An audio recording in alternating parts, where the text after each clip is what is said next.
السلام عليكم ورحمة الله وبركاته.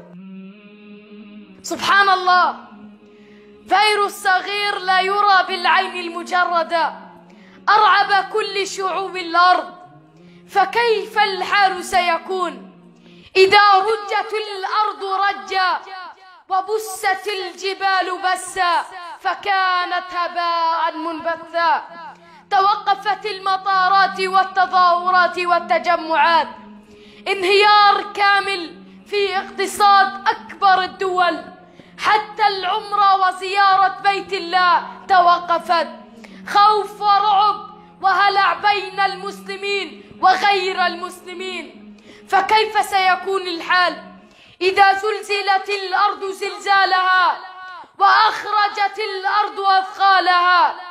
اتقوا الله عباد الله واستغفروه وعودوا إليه وتوبوا لعلكم ترحمون. اللهم احفظ بلاد المسلمين من الداء والوباء وظلم ذوي القربى والأعداء يا